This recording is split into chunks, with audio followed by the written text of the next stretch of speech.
আল্লাহ আপনি প্রত্যেকটা মুসলমানের গুলা মাফ করে দেন। আল্লাহ যাদের আব্বা আম্মা নাই তাদের আব্বা আম্মার প্রত্যেকটা কবরকে জান্নাতবাসী করুন।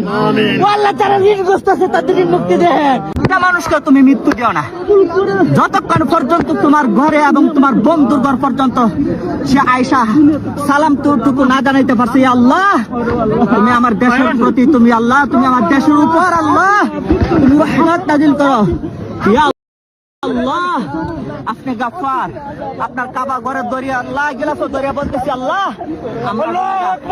আল্লাহ আমি জানি তুমি আমার হজ কবুল করতেন আল্লাহ, তবে আমার বিশ্বাস এখানে আল্লাহ একজন ব্যক্তি আসছে তার হজ তুমি কবুল করবে আল্লাহ। সেই হাজি সাহেবের উসিলা করি আল্লাহ তুমি আমাদের প্রত্যেককে তুমি আল্লাহ আমাদেরকে মাফ করে দাও। ইয়া আল্লাহ যাদের আব্বা আম্মা নাই তুমি তাদের আব্বা আম্মাকে তুমি আল্লাহ মাফ করে দাও। ইয়া আল্লাহ যারা অসুস্থতা আছেন আল্লাহ তাদেরকে সুস্থতা দান করেন। ইয়া আল্লাহ যাদের সন্তান নাই আল্লাহ আপনি তাদেরকে সন্তান দিয়ে দেন। ইয়া আল্লাহ যারা ঋণগ্রস্ত আছে আল্লাহ আপনি তাদেরকে ঋণ দেওয়ার মতো মুক্তি দেন। ইয়া আল্লাহ সমস্ত বিশ্ব মুসলিমকে আপনি মাফ করে দেন আল্লাহ। জীবিত যারা আছে তাদেরকে আপনি সিরাতুল মুস্তাকিমের উপর চলার মতো তৌফিক দান করেন। ইয়া আল্লাহ যারা অসুস্থ অবস্থায় আছে আল্লাহ আপনি তাদেরকে সুস্থতা দান করেন। ইয়া আল্লাহ আমি গুনাহগার, আমি জানি আমি আপনার যুক্ত, আমি আপনার উপযুক্ত নাই, কিন্তু এখানে হাজারো হাজারো হাজি সাহেব আছে আপনার উপযুক্ত আল্লাহ।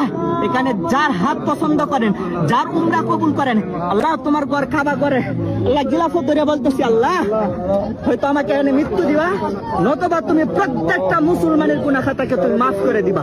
ইয়া রাব্বাল আলামিন, ইয়া আকরামাল আকরামিন, তুমি অন্তর্যামী, তুমি আলিমুল গায়ব। ইয়া আল্লাহ যারা ঋণগ্রস্ত আছে আপনি তাদেরকে ঋণ দেওয়ার মতো তৌফিক দান করুন আল্লাহ। প্রত্যেককে আপনি হালাল রিজিক কামাই করে তৌফিক দান করুন। ইয়া আল্লাহ আপনি সবাইকে হারাম থেকে বাঁচিবার মতো তৌফিক দান করুন।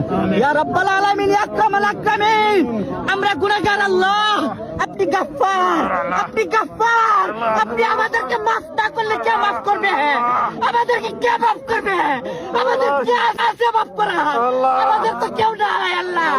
আল্লাহ আপনি আমাদেরকে ইয়াতীম অসহায় বানান না আল্লাহ। যেদিন আমাদের কেউ থাকবে না আল্লাহ সেদিন আপনি আপনার গাফফার নামের উসিলা করিয়া তামাম জিন্দেগানি গুনাহ থেকে মাফ করিয়া দেন।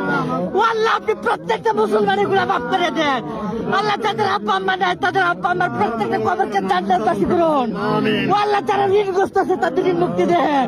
ও আল্লাহ আপনি আমাদের গুনার দিকে তাকান না, আপনি গাফফার নামের উপর তাকান আল্লাহ। আপনি তো আল্লাহ, আপনি তো আল্লাহ, আপনি তো আল্লাহ, আপনি তো আল্লাহ, আপনি তো কারীম, আপনি তো সত্তা, আপনি তো সত্তা, আপনি কারীম, আপনি কারীম, কাবার মালিক, তুমি গাফফার। আমরা জানি বাদশার কাছে যদি ফকির যায় আল্লাহ হাতে ফিরাই না আল্লাহ। আমরা সেই উদ্দেশ্য নিয়ে আসছি আল্লাহ। আমরা প্রত্যেকটা গুনাহ জড়িত আল্লাহ। ইয়া আল্লাহ আপনি আমাদের গুনার দিকে তাকান না।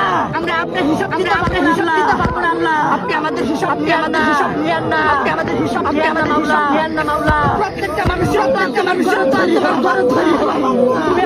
তুমি আমাদেরকে নিয়তি আছে, আপনি আমাদেরকে মাফ করে দেন।